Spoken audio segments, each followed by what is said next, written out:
Ceux qui sont venus tuer Angelo, ils sont venus pour intervenir chez les gens du voyage. Ils ont été bridés comme ça pour venir interpeller un gens du voyage potentiellement dangereux, potentiellement armé. En fait, en France, quand on est gens du voyage, pour la police et les institutions, on est juste potentiellement mort. Je pense, tous les gitans du monde, je pense qu'on est les plus détestés de toutes les autres communautés. Et ça, pour de vrai, je le pense, pour de vrai. Et je ne sais pas pourquoi. À croire qu'avoir volé des poules dans l'époque, c'est parce qu'on nous appelle les voleurs de poules, que ça a fait, enfin, je sais pas, il devait en avoir qu'une des poules, on l'a pris, tu vois, ça les a choqués. Enfin, tu vois ce que je veux dire, je comprends pas ce qu'on a pu faire aux gens pour être aussi craints.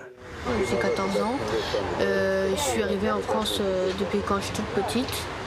Puis je suis venue sur le camp parce que je suis avec mon mari, je me suis mariée depuis 13 ans. Et j'habite ici, ça fait pas longtemps. Et je suis très contente. Et puis je suis heureuse d'être avec mon enfant et mon mari. Et puis tout ce que j'aime, c'est d'être ensemble et d'avoir mon enfant. Et puis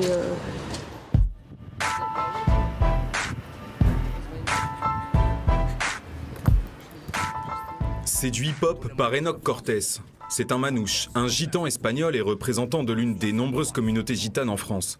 Et ça, c'est un campement illégal de gitans roumains et moldaves à Saint-Denis.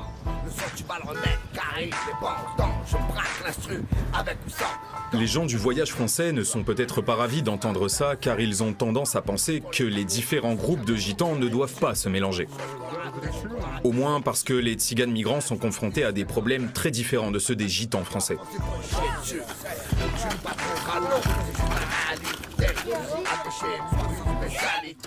Hé mon frère, comment ça va? Tranquille? Beaucoup croient que les tziganes volent, enlèvent des enfants et autre chose. Tout cela, c'est du passé. Je ne veux pas dire que c'est comme ça pour tous les gens du voyage, parce que je ne peux pas répondre pour tous, mais pour la plupart, c'est vrai. Je parle plutôt des tziganes moldaves, provenant de Soroka, Otachi, Riciani, Edine, Briceni, Balti, de quelque part dans cette région. Ils travaillent dur. Nous nous appelons Tchokanari. Tchokanari signifie les gens qui travaillent dur. Il vaut mieux dire des forgerons. Voilà. Eux, ils achètent des trucs au marché pour les vendre ailleurs. Ils gagnent leur vie comme ça et aident leur famille. Notre peuple est très simple et très pieux. Ce n'est pas un village de Chisinau en Moldavie. La tour Eiffel est à quelques kilomètres d'ici seulement. Du café? Du thé? Servez-vous, je vous en prie. Personne ici ne parle français. Tous ces travailleurs sont venus en France pour obtenir le statut de réfugiés et sont en quête d'une vie meilleure, de droits et d'opportunités que la France offre aux réfugiés. Ils attendent la confirmation de leur statut. Maxime ressemble à un prédicateur. Il cite l'Évangile et semble vouloir devenir pasteur. Je n'ai qu'une chose à dire. Tant qu'on respire, la main du Seigneur est toujours avec nous.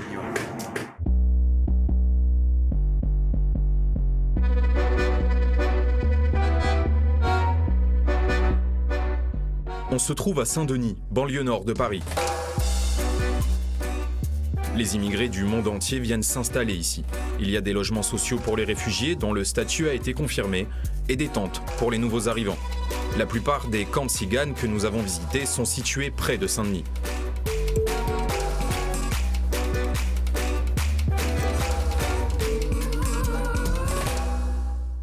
Il y a les Manouches, il y a les Yéniches, il y a les Sinti et il y a les Gitans. Donc on peut voir déjà que on a un souci au niveau des Roms qui sont venus des pays de l'Est, où les gens n'ont pas compris que en fait, les Roms ils sont en France depuis des années. Il y a des Roms en France depuis des centaines d'années. Voici Gilles. Il nous a été présenté en tant qu'expert sur les gitans. Mais en réalité, c'est un entraîneur de boxe. Nous lui avons demandé d'expliquer qui est qui dans le monde gitan français. Alors là, c'est ma caravane. Ça, c'est pour l'été. Vous voyez, l'été, je pars avec ma caravane comme ça. Et là, j'ai des cadeaux de ma fille qui s'est mariée. Ma fille, elle s'est mariée la semaine dernière. là, et tous les cadeaux que les gens y ont emmenés. Voilà. Là, j'ai ma petite chambre. Et comme ça, quand je pars l'été, je peux rejoindre ma famille.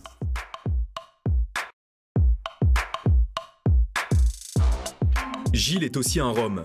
Étant citoyen français, il pense que les Tziganes de Roumanie et de Moldavie ne font que ternir la réputation de la communauté locale.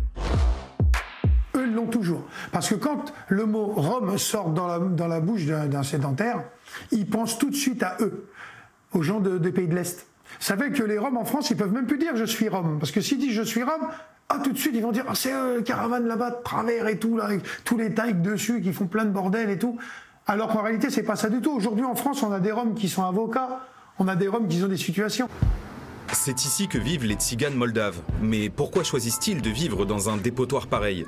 En règle générale, dans l'attente d'une décision sur leur statut, les réfugiés vivent dans des camps spéciaux dotés de meilleures installations et qui sont légaux, contrairement à ce campement. La personne qui se voit refuser le statut de réfugié doit être expulsée.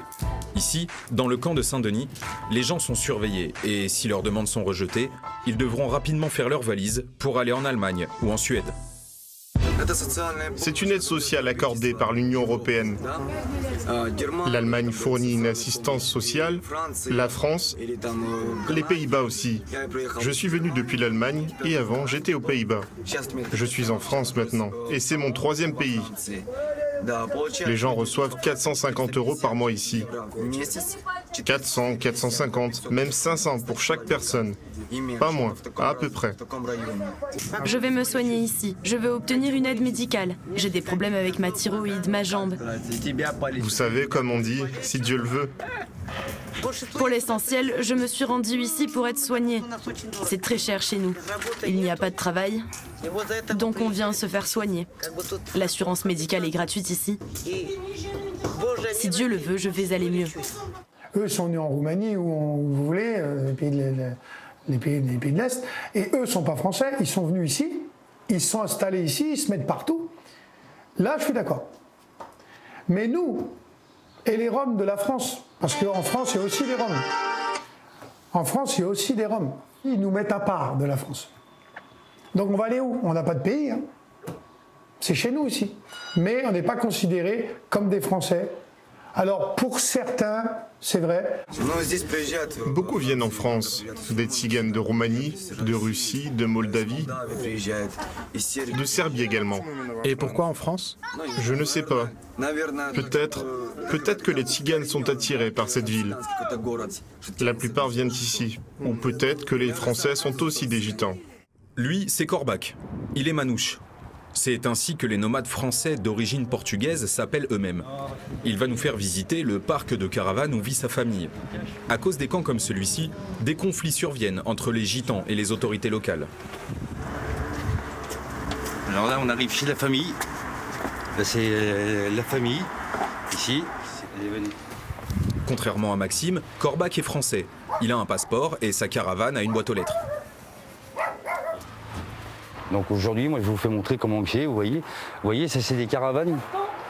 Ça c'est des caravanes, aujourd'hui, ça vaut 35 000 €, des caravanes comme ça, à 35 000 €. Est-ce que vous croyez qu'aujourd'hui on peut payer des impôts alors qu'ils nous refusent de se poser quelque part? Caméra, je peux juste faire comme ça, vous voyez? La vérité est que, comme la plupart des campements des gens du voyage, ce camp manouche n'est pas tout à fait légal. Ici c'est un terrain que la mairie avait mis à titre provisoire. On ne devait pas rester longtemps. On est resté plus de 40 ans. Les autorités locales ne sont pas satisfaites de cette situation. La nouvelle loi interdit le stationnement de plus de 2 caravanes de gens du voyage sur les emplacements qui n'ont pas été approuvés. La même loi limite la durée de leur présence là-bas. C'est un texte qui a comme objectif de faire vivre ensemble deux populations qui ont des modes de vie différents. Le mode itinérant pour les gens du voyage et pour la plus grande partie de notre pays, le mode sédentaire. Et quelquefois, la cohabitation est difficile, il faut la réguler et c'est l'objectif donc de ce texte et notamment de l'amende forfaitaire qui est une amende qui sera appliquée aux seules personnes qui ne respectent pas la loi, qui occupent illégalement ou illicitement des terrains publics et privés. Jean-Claude Carle n'est pas gitan. Il est le sénateur qui a rédigé la loi que les gens du voyage français considèrent comme discriminatoire.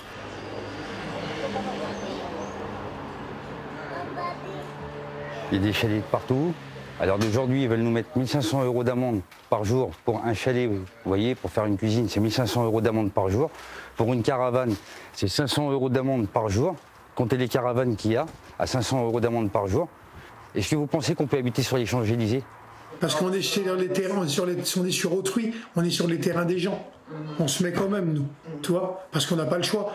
Mais je ne veux pas dire ça là. Et c'est justement parce qu'un bon nombre, enfin pas bon nombre, un certain nombre de communautés, très souvent d'ailleurs minoritaires, c'est quelques communautés qui créent des problèmes, qui vont s'installer dans un terrain qui n'est pas prévu à cet effet, sur des zones agricoles, sur des zones commerciales, sur des zones industrielles, créant des problèmes d'atteinte à l'ordre public, des problèmes d'hygiène, voire des agressions physiques, verbales. Dans notre département, 2 maires ont été agressés physiquement, et pour certains, c'était une agression assez importante. Nous sommes tous des êtres humains, et rien n'est plus précieux que l'âme humaine. Je vous le dis, même la Bible en parle.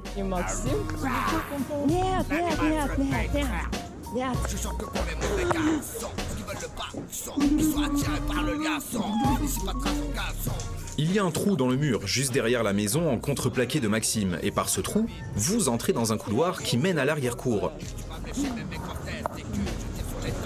Et ici, ce sont les Tziganes roumains qui règnent en maître. Ils sont les voisins des Moldaves. Les Roumains ont été les premiers à s'installer ici, c'est pourquoi ils ont une cour avec un jardin, des maisons en briques et ils vivent plus loin de la décharge.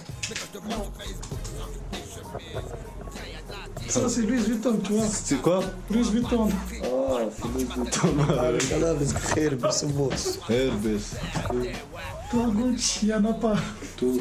Qu'est-ce que ça veut, Mich? On travaille avec des filles. Vous travaillez avec les filles, ça c'est visible. Oui. Vous avez beaucoup d'expérience avec les filles.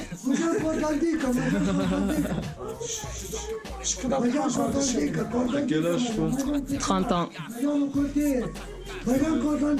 Merci. Edgar ne veut pas parler de son travail.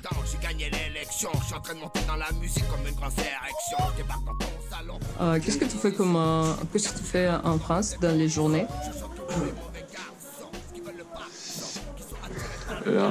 Rien. Pourquoi? Parce que la vie est beau. Parce que la vie est beau.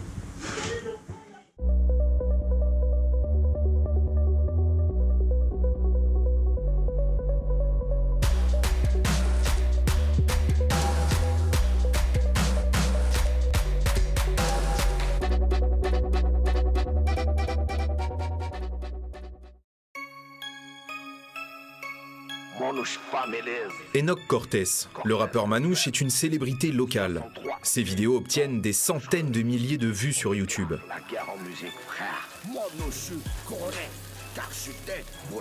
Cortés, sa famille et ses amis vivent dans une province du sud de la France et ont leur propre opinion sur la vie des gens du voyage dans le pays.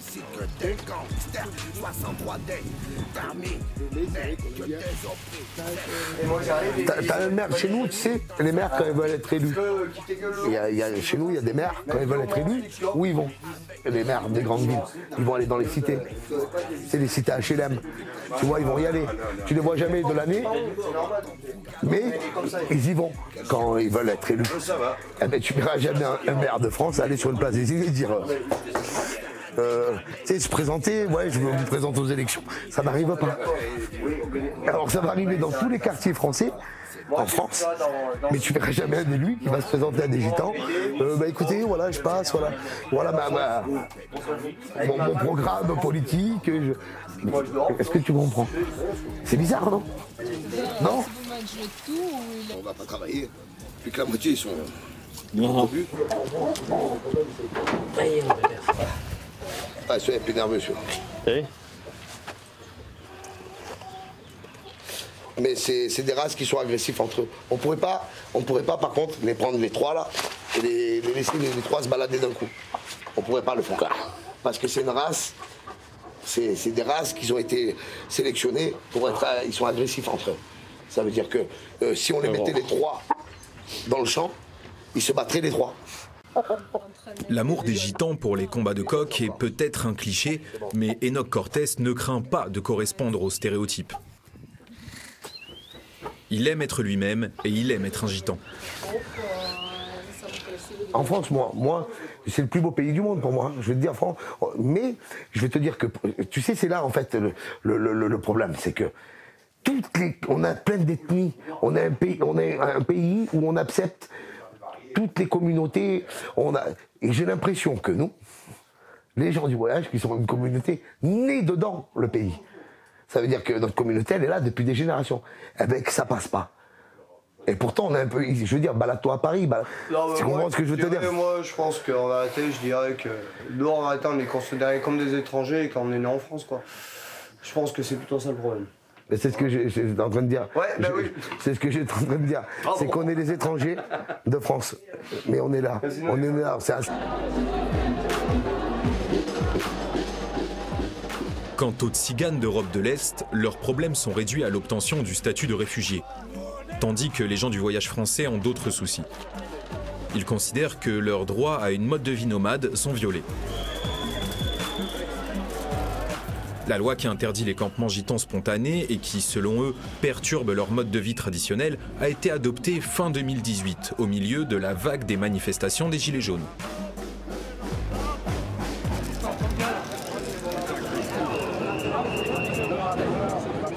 Elle est au Parlement, elle est allée donc à l'Assemblée, qu'elle a été profondément édulcorée et je le regrette parce qu'il y a un certain nombre de mesures qui étaient des mesures pour permettre justement que ce mieux vivre ensemble qui ont disparu, mais une loi ne peut pas être discriminatoire. Si elle était discriminatoire, le Conseil constitutionnel l'aurait bien sûr abrogée. Korbach pensait que se joindre aux Gilets jaunes serait une occasion d'exprimer les préoccupations au sujet de la discrimination continue envers les gens du voyage français. Korbach nous montre son drapeau gitan. Samedi approche et les Gilets jaunes défileront de nouveau dans le centre de Paris. Il aura alors besoin du drapeau. C'est notre drapeau. Le bleu, ça représente l'eau et le ciel. Le vert, ça représente les forêts et la verdure. La roue, c'est la caravane, et le rouge, c'est le sang des ancêtres qu'ils ont laissé sur la route. Toute action entraîne une réaction. Et une réaction de manouche, ça fait très mal. Ça fait pop, pop, pop, pop. C'est le SM, pop, pop, pop, pop. Ça fait pop, pop, pop, pop. Alors, je m'appelle Aurélie Garand, je suis la sœur d'Angelo Garand. Mon frère a été tué le 30 mars 2017 au domicile de mes parents. Il a été tué de 5 balles dans le torse. En fait, l'histoire d'Angelo, c'est l'histoire d'un homme qui est en prison et en septembre 2016, on lui a accordé une permission, une seule journée, et il n'est pas rentré. Et pendant 6 mois, Angelo, il vivait à droite, à gauche, où il avait envie. Et le 30 mars 2017, il est venu manger chez mes parents. Et là, vers 13h, c'est une équipe du GIGN qui débarque. Au moment où le GIGN débarque, mon frère se cache juste dans une petite remise sans issue, à sa portée. Quand le GIGN arrive, il met toute ma famille à terre, menottés dans le dos, mitraillettes sous la tente. Ils ont fouillé les lieux, les caravanes, la bâtisse. Ils n'ont pas fouillé la remise. Et tout le long sur ma famille, c'était fermez-la, fermez-la. Ils étaient prêts à repartir quand il y a eu un petit bruit dans la remise. Et là, c'est 5 hommes du GIGN qui se sont précipités. Et mes parents étaient à 5 mètres. Ils n'ont entendu rien, juste des coups de feu. Ils sont entrés dans la remise, ils ont abattu mon frère de sang-froid, dont on a appris plus tard de 5 balles dans le torse. Cœur, foie, rein et les 2 poumons. Aurélie estime que les policiers ont abattu son frère parce qu'il était un gitan. Elle estime que toute autre personne à sa place n'aurait pas connu le même sort. Tous les gitans se plaignent de la partialité dont ils font l'objet, qu'il s'agisse de gens du voyage français ou de migrants. Je pense qu'ils rigolent de moi. Je ne sais pas parce que je n'ai jamais vu une fille qui va à l'école enceinte. Donc j'ai pas envie d'être la première à aller. J'ai pas envie d'aller comme ça avec le ventre à l'école et qu'après ils rigolent de moi. J'ai pas envie. Enfin, ils vont pas rigoler devant moi, mais ils vont rigoler derrière mon dos. Et j'aime pas. Rosa a arrêté de fréquenter l'école, bien qu'elle en ait eu la possibilité. Tu comprends ce que je veux te dire? Mais il n'y a pas longtemps en France, on avait des carnets de circulation où tous les 3 mois, 6 mois, il fallait les faire tamponner. Tu comprends? Dans notre lieu d'accueil, c'est-à-dire que, mettons moi si j'habite à Montpellier et que je suis à Paris pendant 6 mois, avec ma caravane, il faut que je redescende de Paris pour faire tamponner là où je suis, tu comprends? Pour nous suivre à la trace. Est-ce que tu te rends compte?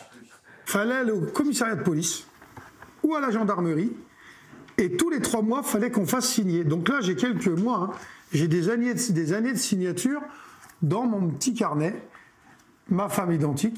On a gardé ça pendant des années et des années où on allait pointer comme si on était recherché par la police. Hein. Tous les 3 mois, il fallait qu'on y aille. Alors c'était compliqué, il fallait y aller. C'était juste en cas où, si on aurait fait quelque chose et qu'ils ne savaient pas où nous trouver. Le campement de Rose se trouve dans un bidonville sous le pont. Le mot français bidonville le décrit très bien. Il n'y a pas de commodité et les gens doivent apporter de l'eau dans des bidons à partir du robinet le plus proche qui se trouve habituellement dans un cimetière.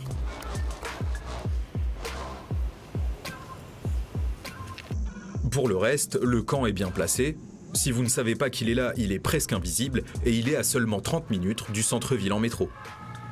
Ceux qui remarquent le campement prennent généralement quelques photos depuis le pont.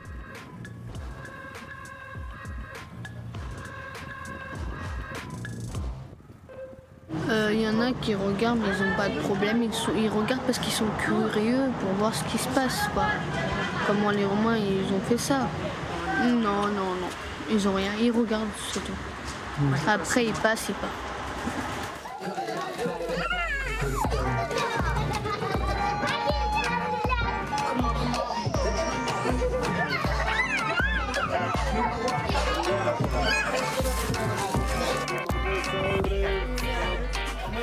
Les Tziganes roumains organisent ce soir leur dernière fête à cet endroit. Quand ce film sera diffusé, ils seront déjà dispersés.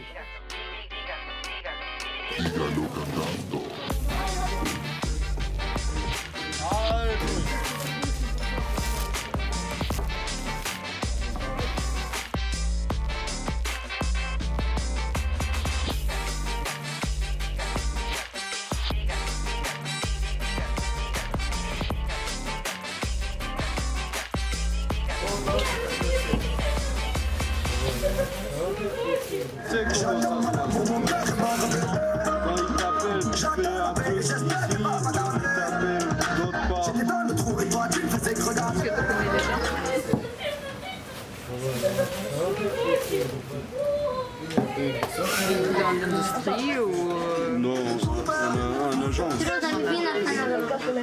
Je payais par l'heure. Ça paye bien. C'est bien. Je te dis, tu vas pas croire. 10 minutes, ça fait 400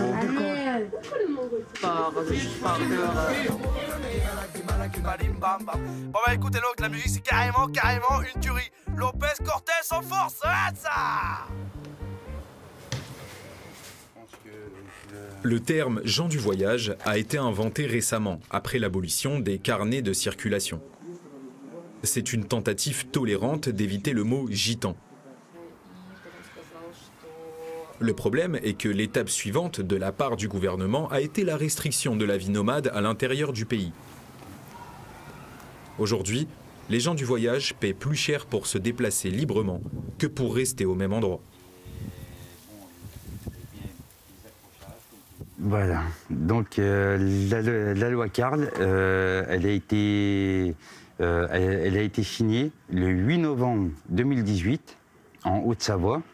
C'est des sénateurs de Haute-Savoie qui, à l'origine, avaient mis ça, qui avaient fait cette loi contre les Roms et les Hungariens. Parce que, comme je vous ai expliqué, les Roms, ils servent du drapeau pour dire que c'est des gens du voyage, alors que ce n'est pas des gens du voyage. C'est des gens qui viennent immigrer en France. Tout simplement. Ce n'est pas des gens du voyage. Ils n'habitent pas dans les caravanes, ils ne sont pas sur le voyage toute l'année, comme nous. Ce n'est pas la disposition qui enfreint le droit, ce sont eux qui enfreignent le droit, car je le répète, cette amende forfaitaire ne s'appliquera que envers celles et ceux qui auront enfreint la loi, qui occuperont des terrains qui ne sont pas prévus à cet effet, qui ne seront pas allés sur les terrains mis en place dans le cadre du schéma départemental. Donc c'est pour justement faire respecter la loi à des gens qui ne la respectent pas. La France, c'est le plus beau pays du monde. On a un système social qu'on va dire, si on devait prendre par rapport à certains pays, comme on va pas les citer, mais il y a beaucoup de pays qui n'ont pas notre système social. On est le plus beau pays du monde. Mais c'est nous, les enfants gâtés. C'est-à-dire que c'est vrai que si on est malade, on nous soigne. Si on n'a pas de quoi finir le traitement, on nous donne. Mais moi, je vois la France un peu comme un papa pédophile. Ça veut dire, je t'achète une belle voiture, mais je te touche.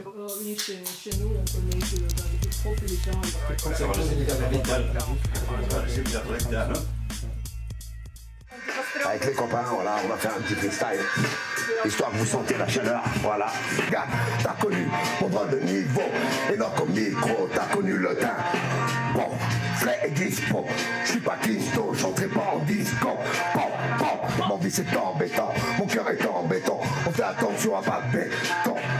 Entoure-toi pas de balles, traîne fiston, si tu veux pas finir dans leur cellule de prison. Bon,